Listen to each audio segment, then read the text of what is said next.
What's up YouTube, Capital G here. We're talking Yang Zings in this video, and what you guys are looking at is actually a top 8 regional build that was piloted by one Jeff Jones. This was at a regional in Indiana over the weekend, and there were a full slate of regionals this weekend. It's just, like I found this to be by far the most interesting thing to come out of the weekend. I got this from Vexicus4666's channel, so shout outs to him. And I expect probably over the next week or so for Yang Zings' popularity to obviously increase online on like Dueling Network and YGO Pro, Dev Pro, and whatnot. You might even call it a spike, but I don't want there to be this misunderstanding that like Yang Zings are suddenly good because Jeff Jones topped with them. And I say that because personally to me, like Yang Zings have always been good. I mean, this is not a situation like when he made second place at a YCS with Psychics, and it's like, where the hell did that come from? Like, and then you start seeing everybody play Psychics. People start, like, wow, this deck is way better than what anyone could have imagined. To me, like, Yang Zings have always been a very good deck. Well, maybe let's just say they've always been a good deck. They've always been a deck that I thought can contend on the regional level. If the tech right, maybe contend on the YCS level, even though obviously it has always been an offensively challenged deck. In fact, I think there are 3 major reasons that people simply don't play Yang Zings, and I think I think the deck being bad is not one of them. I don't think that people don't play Yang Zings because they look at it and they're just like, it's a bad deck. No, I think that one, the deck can be offensively challenged, and this was probably the biggest reason when the deck came out of the gates. If you looked at this deck, yes, it had something that was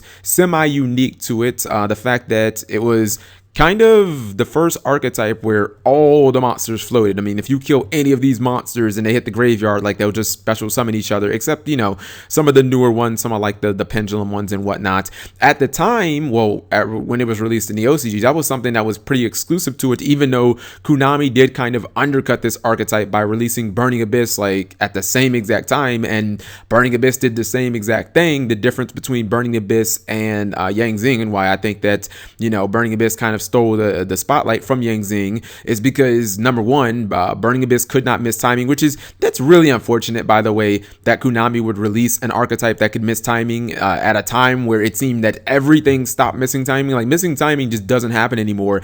When Duelist Alliance came out, Shadows, Satara Knights, like they could not miss timing, and yet this deck can.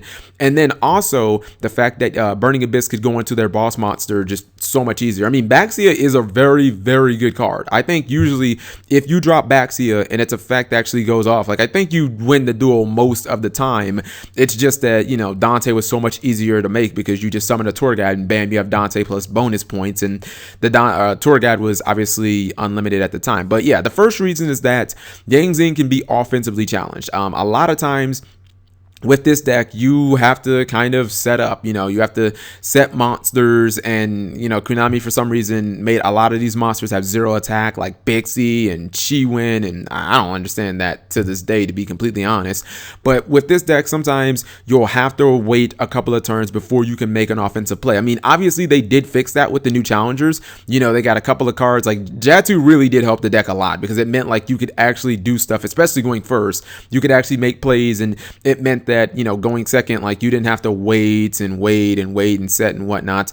And usually you would see players crash their monsters into their opponent's monsters. If you had Yang Zing creation, you can make advantage. But a smart player, like one of the faults was about this deck is if you were playing against a smart player, they wouldn't just keep constantly attack face down monsters. Once people knew that you were playing Yang Zing, they're not just going to keep crashing into your monsters so that you can get to, your Yazzie, or so that you can get to your Baxia like quicker. They would just stop attacking your monsters until they had, a countermeasure like Abyss Dweller or Dimensional Fissure, Macrocosmos, etc., etc. So yeah, one of the biggest reasons is because the deck kind of in the past lacked consistent offense. The second is, even when Yang Zings have a great matchup, like if you just think of a deck where, it makes all of its advantage, like Insectors, that would be just, even though a lot of people don't play Insectors, but Insectors make 90% of their advantage by using just simple monster destruction. This deck doesn't care about monster destruction. They want you to blow their monsters up because they're going to just, like, that puts them quicker to the monsters that they want. The fact is, even if you play against a deck like that, like you play against a matchup where you should have a big advantage, you still have to grind a lot in this deck. You will still have to make Baxia, a couple of times, even when you have a massive amount of advantage. This deck doesn't do a whole lot of damage in the battle phase. I mean, Suwani and Baxia are like the main ways that you attack in this deck. I mean, maybe you make like a Chaofeng or a Yazi or something like that, but the deck is not what I would classify as a high damage output deck. This is not a deck that's pretty much ever going to OTK. This is not a deck that can consistently do like 5,000 plus in the battle phase like Cosmos.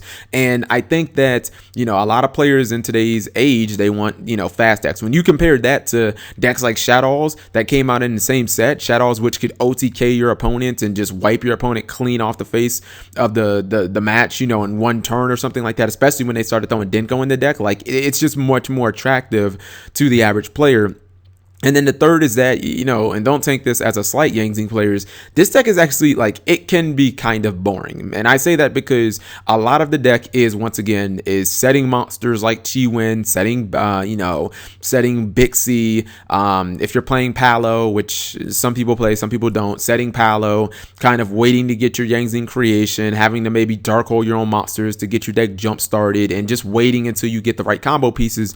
And a lot of times you kind of have to just sit behind your floodgate cards, lose a turn, skill drain. Vanities is more so when you actually have one of your Yang Zing like synchros out, you can just sit behind Vanities and beat the crap out of them, because, you know, you can make your synchros immune to destruction, you can make your synchros immune to traps, you can make them, or you can make a synchro that's immune to being targeted, etc., etc.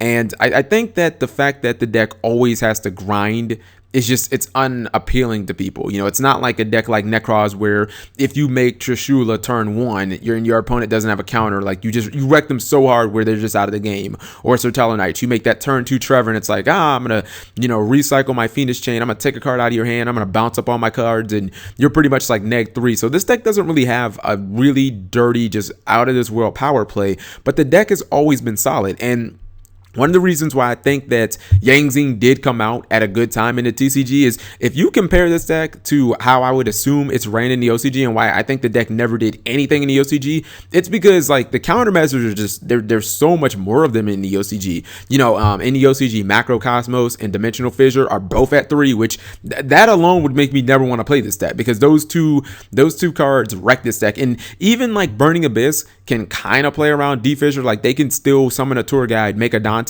and like sit it in defense mode, and, you know, kind of just, even if Dante dies, the material still hit the graveyard with Dimensional Fissure. This is a synchro based deck, so there is no getting around a card like even Dimensional Fissure. Like you can't play around them. But with that said, things like Soul Drain, D-Fissure, Macrocosmos, they're all limited in the TCG. And I also think that when Duelist Alliance came out, I think that players started moving away from kind of the macro and the Dimensional Fissure, and more or less so just playing like mirrors, you know what I mean? Because Shadow Prisoning Mirror, it countered Shadows, it countered Burning Abyss at the same time, it handled the monsters on the field, and then, you know, Light Imprisoning Mirror handled like, you know, Sertelonites, and even today it could handle a deck like Cosmos. So I think that even more so, mirrors are seeing a lot more play, at least over the last year, than things like Macrocosmos and D-Fissure, outside of maybe Yosenju and Ritual Beast or something like that.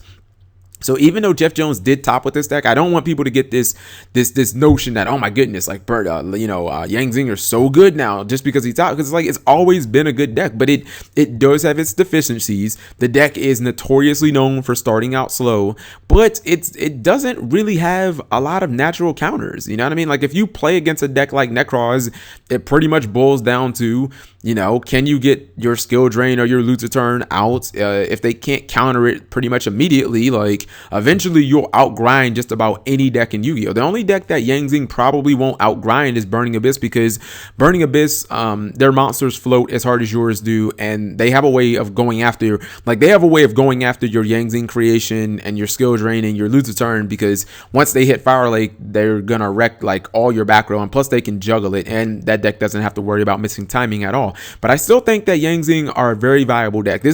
I put it kind of on the same tier as something like Yosenju or Volcanic. Like these are decks where you should not be shocked if anyone tops with them, especially on the regional level. But I even think on the YCS level, I'm just gonna be honest here, I think if you saw more high-end players commit to playing Yang Zing, I think you'd see more of these top on the YCS. Like, do I think, well, Jeff Jones is a bad example, because, I mean, I personally think he's one of the greatest players ever. But if you had a lot more players playing this, I think you would see these similar results where this deck would actually top on the YCS level, because, again, I don't I don't really think it has that many natural predators. Maybe like if Ritual Beasts were main decking Macro and Defissured, yeah, that should be a really bad matchup.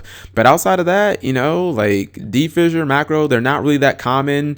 Most times your opponent only gets one shot of making Abyss Dweller if you kill it with, you know, like a Dark, or if you stop it with a breakthrough skill, or if you have a lose a turn out, you know, you can pretty much handle that card. And, you know, once you make something like Baxia, Baxia, it's pretty much GG. And also this deck can make Herald of the Arclight, which if you've ever played against it, it's really, really, really annoying, because the deck will generally go Chi Win plus Beyond, and then it'll just sit on Herald in defense mode, and you can't destroy it in battle, and then they just wait, oh, you have MST for my skill drain? Okay, negate. And then it can like soul charge it back, so that becomes another issue there. So let me know what you guys think. What do you guys think of Yang Zings? I've pretty much given my opinions. Thank you guys for watching as always.